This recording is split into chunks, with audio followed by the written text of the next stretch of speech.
Ji, the interior angles of a polygon are in AP. The smallest angle is 120 degree and the common difference is 5 degree. Find the number of sides of the polygon and find the AP and nth term भी आपका मैंने इसमें जोड़ दिया. ये last के दो मैंने इस क्वेश्चन में जोड़े हैं. तो how will solve this question? What is the need of this question? आपका नाम क्या आपको लगता है? आपका नाम क्या? आपको इसमें एक ही सवाल करिए, कोई दिक्कत नहीं, 50 सवाल करने की. जी, ए और डी कहाँ दिख रहा है आपको? वो तो स्मॉलेस्ट एंगल दिख रहा है. बोलिए बोलिए जी. चलिए, आपकी बात मैंने मान ली जी. कॉमन डिफरेंस आएगा. ओके, पॉलीगन के साइड निकालनी. जी हाँ, तो इतना आपने बोला, तो अब क्या होना चाहिए?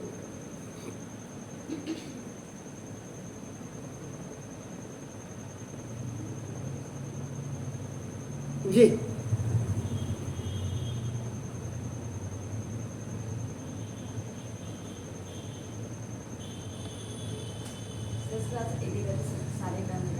निकाल दिया आपने, ठीक है.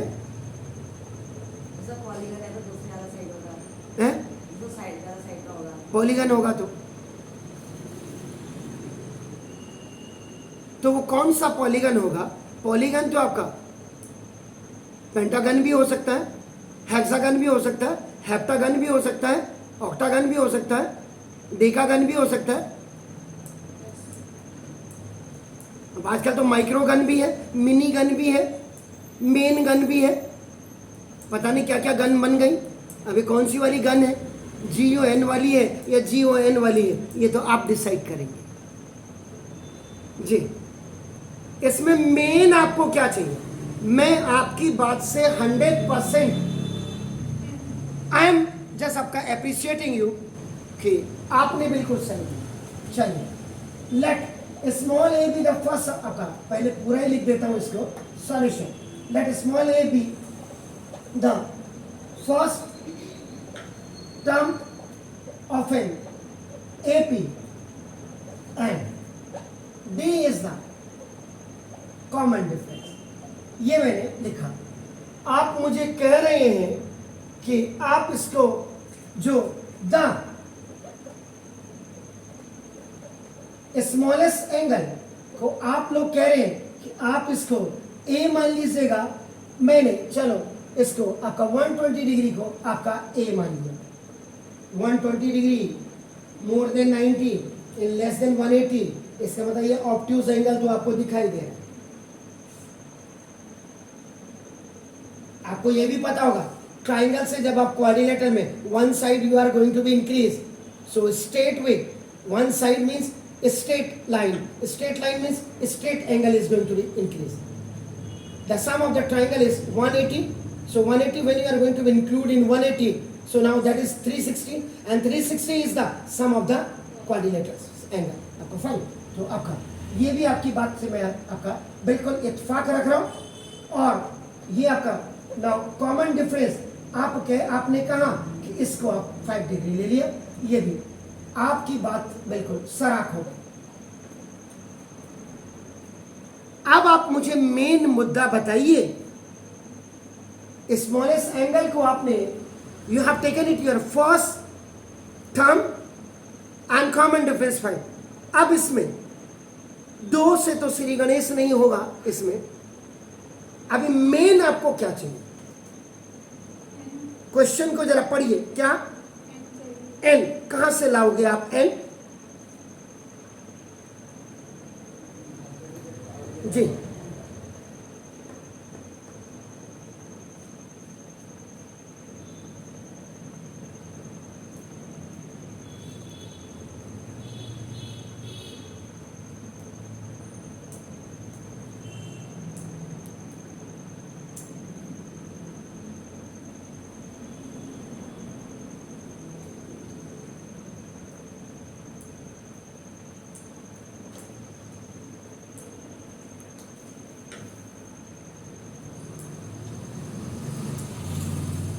एपी जो आप लोग अभी तक पढ़ के आए हैं ना स्कूल से, उससे आपका भला सिर्फ इतना होगा, आप 10th में 100% लिया होगा।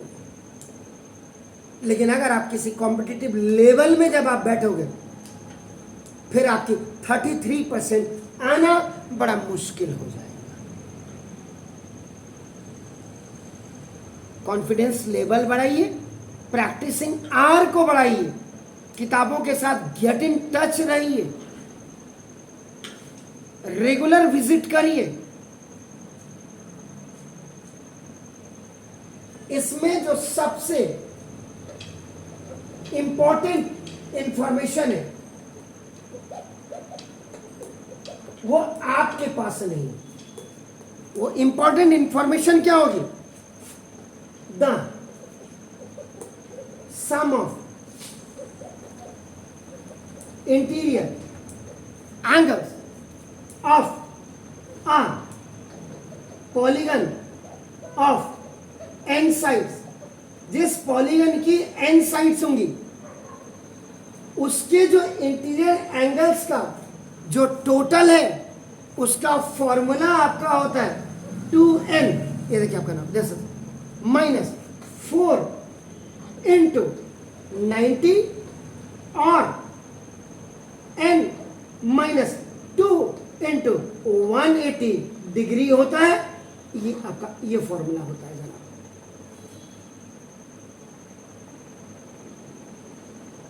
जो आपको किसी ने बताया ही नहीं होगा। एनसीईआरटी कर लो, पास हो जाओगे। वो तो ये भी कहते हैं कौन सा तुमने डीएम बनना है, कौन सा आपने आईआईटीएन बनना है, कौन से तुमने मेडिकल। उनकी बात को इधर से सुनो, इधर से निकालो। मेहनत आपने करना है। आपके कारण स्कूल्स का रिजल्ट आता है। आप एक बार एक स्कूल से स्विच ओवर कर दो, अगर आप वहां से बचपन से पढ़ते हुए अभी तक आए 100% हालत खराब हो जाएगी। गए ब्रिलियंट बच्चा तो चला गया, अब तो यहाँ का रिजल्ट नहीं, दूसरे स्कूल का रिजल्ट आया। चलो अब आपका देखो यहाँ पे जो formula now you have to apply. अब आपके पास दो फॉर्मूले मैंने आपको दिखा दिए। First, sum of interior angles of a polygon of n sides का either you can write this formula, और ये आपके ऊपर डिपेंड करता है। अब आप करें formula apply for sum of n पे एस एन इज इक्वल आपका n/2 2a plus n minus 1 into d. Why I am using this formula? Why I have not used the a plus an वाला? क्योंकि हमारे पास अभी last term नहीं है, हमारे पास indefinite आपका एपी है। अभी हम किस पे काम कर रहे हैं? Because we have only the smallest angle which we have taken as a first term and the common difference 5 पे हम काम कर रहे हैं। सम ऑफ एन टर्म का फॉर्मूला आपने ये लिखा। अब आपका देखो ये sum of interior angles of a polygon of n sides. आपका देखो ये फॉर्मूला आप यहाँ पे लिखेंगे। S n is equal to आपका ये this is 2n - 4 into 90 degree, ये आपने लिखा। देन ये n/2, now देखो this is 2a plus n - 1 into d और इक्वल टू आपका 2n - 4 into 90 degree.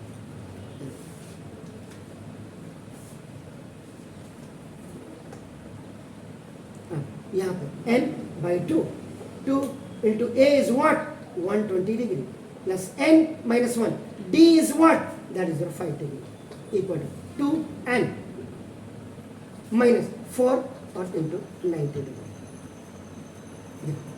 n/2 this is the 240 plus 5n or -5 plus का plus minus का minus and this negative binomial is multiplied with your monomial 5. Yes, ये equal to 2n - 4 और into आपका देखो this now n/2 240 में से ये देगा आपका 235 और प्लस 5n आपका इक्वल टू 2n माइनस 4 और इंटू 9। आप कहेंगे सर क्या कर रहे हैं? देखो मेरा काम है मैथमेटिक्स में, I just have to simplify, I have to just make the things very smaller by taking common.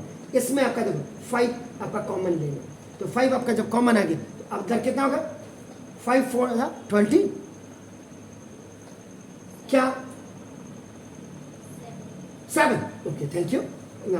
और प्लस n इक्वल टू ये देखो 2n माइनस 4 और इंटू 9।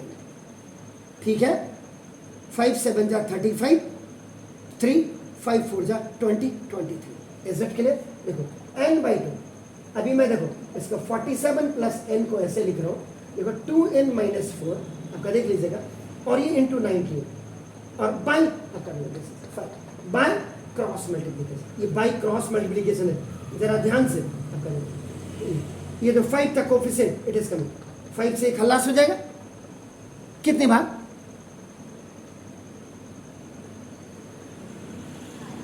18 या 16? 18। चलिए वेरी नाइस, ओके भगवान आपका भला करे ना। n इंटू 47 प्लस n, ये तो आपका बाई क्रॉस मल्टीप्लिकेशन आ गया था, ये 2 देखो फिर यहाँ गया, this 2 is going up by cross multiplication, and आपका देखो दिस 18, ये आपका बाई क्रॉस मल्टीप्लिकेशन में गया। 47 n जा 47 प्लस n जा n स्क्वायर इक्वल टू 18 2 जा 36 जी, ये 2 था। Is it clear? हाँ, जहाँ पे कोई कंफ्यूजन है बिल्कुल बोलिए, मैं तो आप कितनी प्रैक्टिस कर रहे हो ये भी पता लग जाता है। अगर मैंने आड़े तिरछे बोला 36 2 जा कितना होता? 71.9 72 पक्का? चलिए ओके 72 n और मैंने 36 4 जा 143.9 144। चलिए आपकी बात से मैं इत्तेफाक रखूंगा ना, दो n स्क्वायर प्लस 47 n आपका ना minus 72n plus 144 is equal to 0। n square 72n, these are both are the like term, minus में ये आपका OT में आए, both the both the terms from right to left they are moving, so their sign will be also changed, plus minus में minus plus में equal to 0 हो गया। 72 में से 47 जाएंगे कितना होगा जी? 25 प्लस का माइनस का वाई बड़ा है, दही बड़ा जैसा है। अब ये आपका मिडिल टर्म है, मिडिल टर्म स्प्लिटिंग का फॉर्मेट आपका ax स्क्वायर प्लस bx और प्लस c जैसा होता है। 1n स्क्वायर 1 को 44 से मल्टीप्लाई करिए 144, तो चलो 144 के फैक्टर करिए कि 25 आ जाए।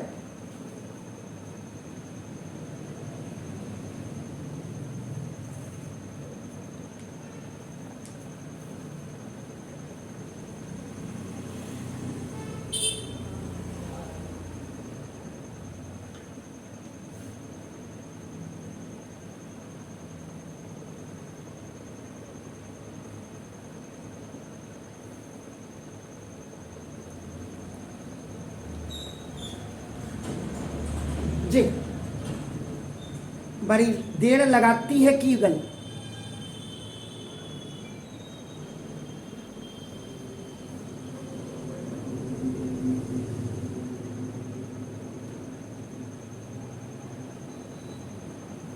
अरे 144 n square minus 16n minus 9n और प्लस 144 इज 144 के फैक्टर करिए 2 into 2 into 2 into 2 and 3 into 3 हुआ।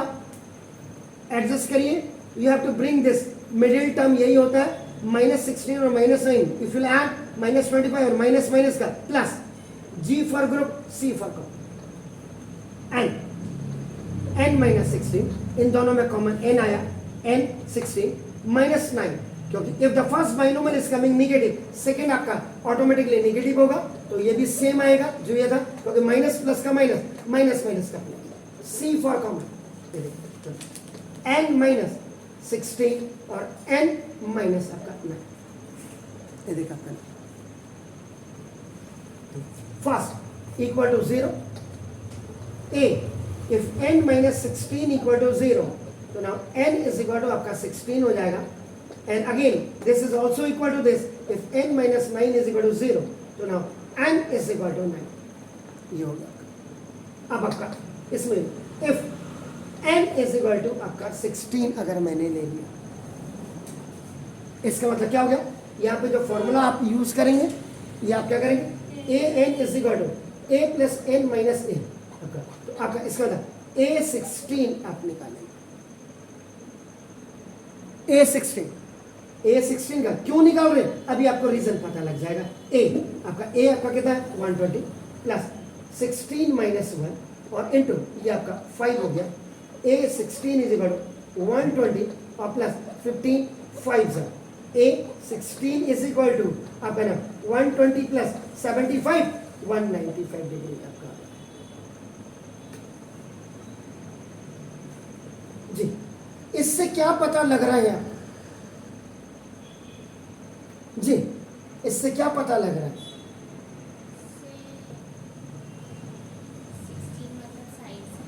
16 साइड से,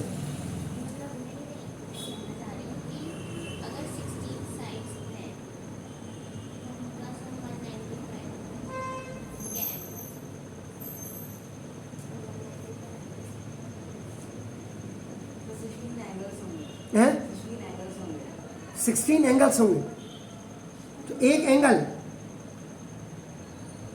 पॉलीगन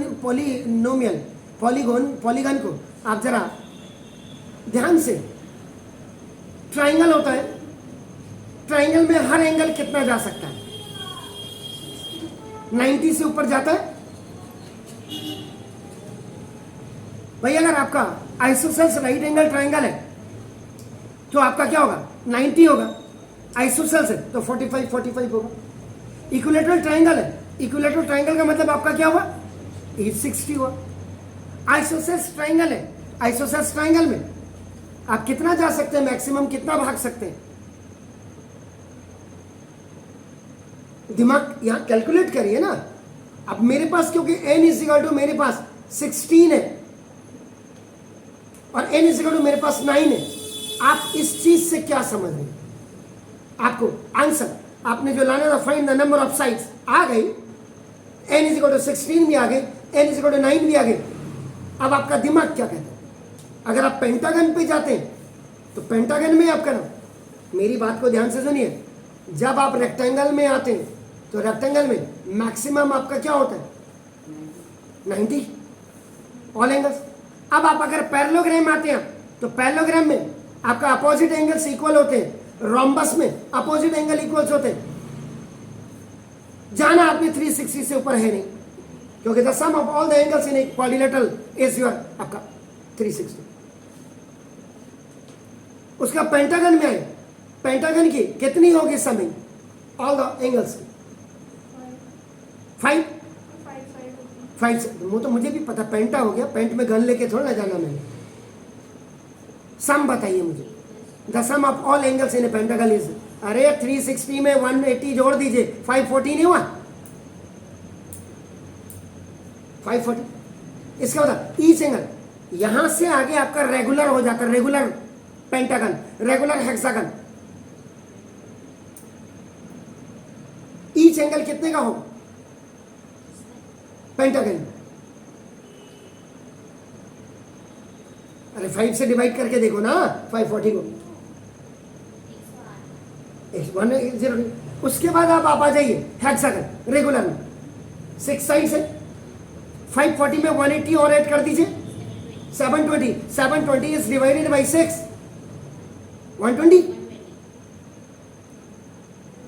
ठीक है ना। इसके बाद अब आपका आ जाएगा हेक्सागन से ऊपर 720 में 180 और जोड़ दीजिए 900 को 7 से डिवाइड कर दीजिए। हेप्टागन की बात हो रही, क्या समझाना चाह रहा हूं मैं, अब आपको खुद समझ आ जाएगा।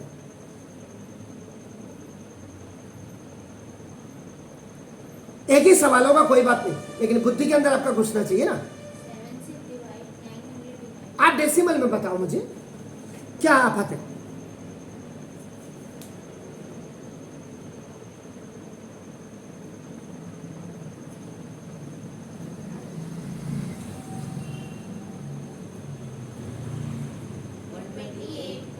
वन 128, ठीक है ना। अब आप इसमें फिर 900 में 180 जोड़िए तो क्या हो गया, octagon 1080, that is divided by 8।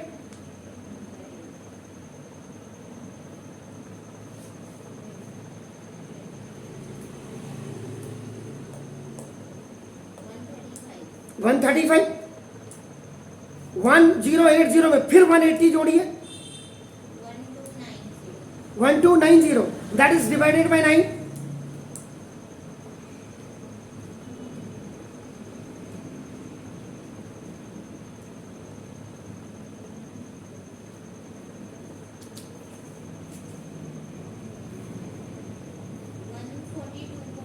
142 point, अब आपका 1290 बोला आपने, उसमें फिर आप 180 जोड़िए। कहां ले जा रहा हूं मैं आपकी कैलकुलेशन, जरा देख लीजिएगा आप। 1470, दैट इज डिवाइडेड बाय 10, 147, उसमें फिर 180 जोड़िए।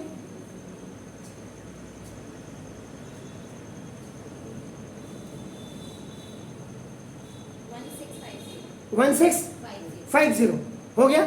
उसमें कितने से डिवाइड किया आपने, 11 से, उसमें फिर 180 जोड़िए जरा 1650 जी, जो आपने बोला था, या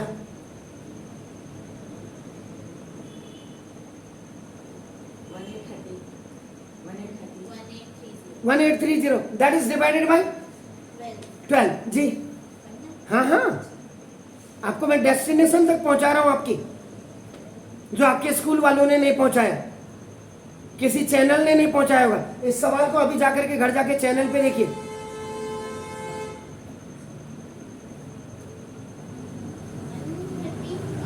हैं?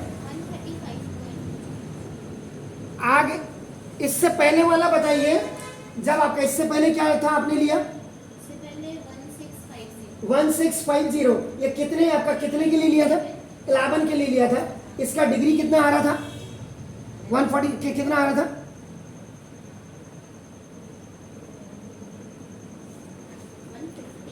1।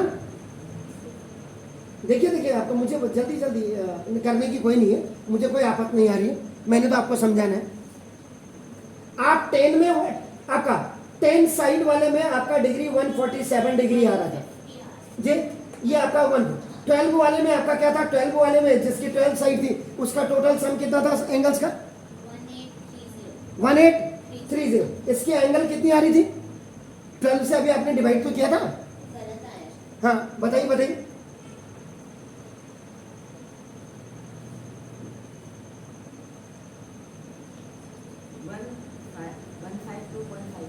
15 हो गया। 13 वाले में आपने कितना बोला था, इसमें 180 ऐड करके,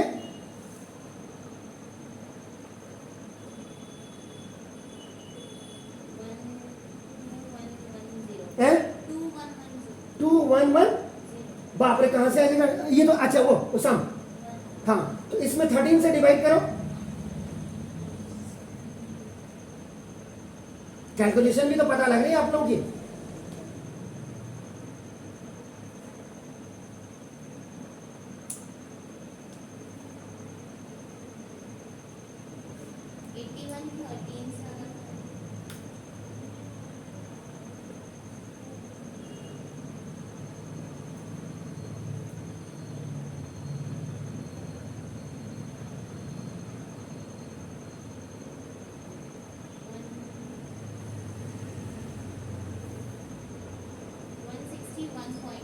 वन 160 आगे अगर आप इसमें जो आपने बोला 161 पॉइंट, ठीक हो, अब आपका 14 पे अगर आप इसको करते हैं, क्यों बता रहा हूँ मैं, अभी आपका देखो आप पूरा वहां तक पहुंच जाएंगे।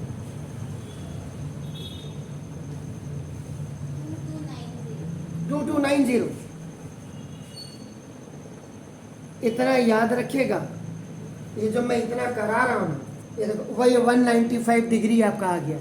ये सर N9 जब रखते हैं ना तो उसमें 160 आ रहा है सर. आप देखो ना, ये आपका 195 डिग्री आया। अभी आप देखो ये 195 डिग्री आया, विच इज नॉट पॉसिबल। ये आपका 195 डिग्री पॉसिबल नहीं होता, क्योंकि since no interior angle is more than 180 degree. याद रखिएगा, इन ए पॉलीगन, किसी भी पॉलीगन में आपका नाम देखो 180 डिग्री से आप ऊपर नहीं जा सकते। इसलिए therefore number of sides of a polygon, अभी भी आप नहीं समझे मेरी बात को, मुझे 100% 9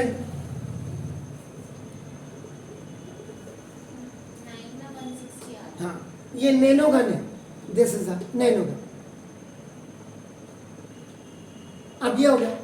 एपी अगर आपको निकालनी है तो first term, second term, third term आपने निकाला तो एपी तो बना सकते हैं आपका, लेकिन ये कुछ नॉर्म्स हैं, इन नॉर्म्स को आपका ए इज इक्वल, ये कितना था 120, ये आपका ए प्लस डी और ए प्लस 2d आपका हो गया। ए इज इक्वल आपका नाम 120 डिग्री, 120 प्लस आपका 5 कितना हो गया 125 डिग्री आपका नाम, और ये आपका 130 डिग्री डैश। अगर आप ए एन निकालेंगे इसमें, ए एन के लिए एन की जरूरत नहीं पड़ती, तो आपका नाम a plus n minus 1 into d. Check कर लेते हैं अभी, आपका a n is equal a आपका 120 plus n minus 1 into d 5, आपका 120 और प्लस 5n माइनस 5 आपका 115 डिग्री और प्लस 5 आपका ए एन माइनस 1 अगर आप करना चाहें तो आपका 115 degree plus 5 into n minus 1 आपने किया तो 115 डिग्री प्लस 5n और माइनस आपका 5 आपका ये 110 डिग्री और प्लस 5। अब आप अगर आप कॉमन डिफरेंस को चेक करना चाहते हैं तो common difference D is equal to nth term और n minus 1 term, nth term 150 degree plus 5n और आपका माइनस 110 डिग्री और प्लस 5 आपका नाम this 115 degree plus 5n degree minus 110 degree minus 5n से 5 नहीं, इनके से 5 डिग्री, इसका मतलब कॉमन डिफरेंस बिल्कुल सही। आपको कुल मिला के जो मैंने ये करवाया, इससे आपके भेजे में क्या बात आई, n is equal to 16 क्यों नहीं लिया? Why you have not taken n is equal to 16? The number of polygon में जो polygon है वो 16 साइड्स का क्यों नहीं लिया? Why you have not taken that? Sir what is the difference? ज़्यादा नहीं होगा. ज़्यादा नहीं, वहाँ पे 195. 195 का। तो सर जैसे अगर पॉलीगन नहीं मानते हैं, मतलब जिसमें 180 से ज़्यादा नहीं होता, उसको पॉलीगन नहीं मानते हैं, तो फिर उससे बड़ा Regular. आता ही नहीं, आपके लेवल में तो नहीं आता ना।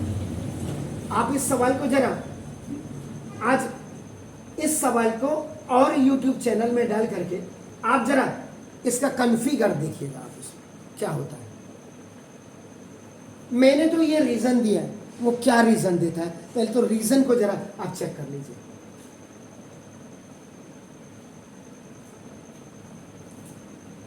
इसमें जो इंपॉर्टेंट चीज थी वो क्या था? व्हाट वाज द इंपॉर्टेंट आपका नाम, द इंफॉर्मेशन और द डाटा, व्हाट, ये तो बात होती बिफोर दिस, क्योंकि आपको पता नहीं था, क्योंकि इसने क्या बोला था, the interior angles of a polygon are in AP, AP में द स्मॉलेस्ट एंगल ये, आपको सबसे पहले ये पता नहीं था कि the sum of the interior angle का जो फॉर्मूला होता है that is 2n minus 4 into 90 degree, ये आपको पता ही नहीं था। और ये कहाँ पढ़ाते थे पता पहले? ये 9th में पढ़ा देते थे 2002 तक। 9th में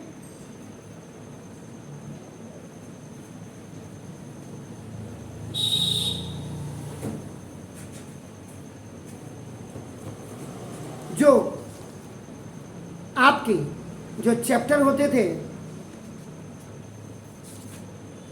इसमें एक चैप्टर होता था मेंसुरेशन ऑफ सॉलिड फिगर। इस मेंसुरेशन ऑफ सॉलिड फिगर में आपकी सारी चीजें आपकी दी होती थी और इससे बच्चे को पता लग जाता था कि मुझे कौन सा फॉर्मूला यूज करना है और कौन सा फॉर्मूला नहीं। इसमें ट्रायंगुलर पिरामिड टेट्राहेड्रन भी था, पेंटागन पिरामिड भी था, हेक्सागोनल पिरामिड भी इसमें आता था। पिरामिड आजकल के बच्चे को तो अगर हम पूछ लेंगे कि आपका नाम, अगर आप इसमें इक्विलेटरल ट्रायंगल का lateral surface, if A small A is the length of the each side of an equilateral triangle and h be the height and l be the slant height of a pyramid। pyramid की बात कर रहा हूँ मैं, volume of right pyramid की बात कर रहा हूँ। तो इसमें तो यही बच्चे को पता नहीं होगा कि इसमें होल सरफेस एरिया के लिए, वॉल्यूम ऑफ पिरामिड के लिए क्या फॉर्मूला लगेगा। पहले आपका नाम इसी में आपका lateral surface area, whole surface area of a right a triangular prism आपका आता था। तो अब आप लगाइए, आप लोगों के एजुकेशन सिस्टम में कितना बड़ा लोचा आ गया है, ये आप खुद ही देख लीजिएगा। अभी आज के बच्चे को अगर राइट प्रिज्म पूछेंगे कि व्हाट इज राइट प्रिज्म क्या होता है, लेटरल एजेस क्या होती है, लेटरल एजेस क्या होती है पता है आपको? The side joinings the corresponding vertices are called the lateral edges. Lateral surfaces क्या होती पता है? The faces formed by the lateral edges which are parallelogram are called the lateral faces। Right prism क्या होता है ये किसी को पता है? तो ये 12 बताइए, कहने का मतलब है वहां पे आपका फॉर्मूला बिल्कुल क्लियर होते थे। अगर आप 2002 की अगर कोई किताब आपको दिखाई दे, वहां पे अगर आप इनके बारे में अगर आप जानकारी लेंगे ना, आपको पूरी जानकारी मिल जाएगी। तो ये है, आज तो आपके नहीं क्या करते हो ज़्यादा पढ़ करके, ये आपके टीचर्स का हाल होता है। 12 कोई नई चीज़ अगर आपको मिलती है सीखने के लिए, कोर्स यहीं तक नहीं, क्योंकि आज आपके यहाँ टेक्स्ट बुक के अलावा मैं हर साल सुनता हूँ उसने RD शर्मा लगा दी, RL लगा दी, RX, तब फुदकते हैं पेरेंट्स, हमारा एक्स्ट्रा बजट हमारा गड़बड़ा गया। कंपटीशन के लिए निकालने के लिए आपको एक्स्ट्रा बुक्स की ज़रूरत पड़ती है, ये याद रखिएगा, एक्स्ट्रा नॉलेज की ज़रूरत पड़ती है। भाई सिंपल रोटी खानी है और पराठे खाने, अब पराठे आलू के पराठे खाने या गोभी के पराठे खाने, उसके लिए थोड़ा सा मेहनत तो करनी पड़ेगी ना। तो वही ये थोड़ा सा मेहनत आपको करनी पड़ेगी। Have a nice morning to you on this auspicious eve of this Janmashtami. आपको सद्बुद्धि दे भगवान, खूब पढ़े, अच्छे मार्क्स लाए और अच्छे मार्क्स से बेहतर है अच्छा करियर आप लोगों का बना। Have a nice day to all please.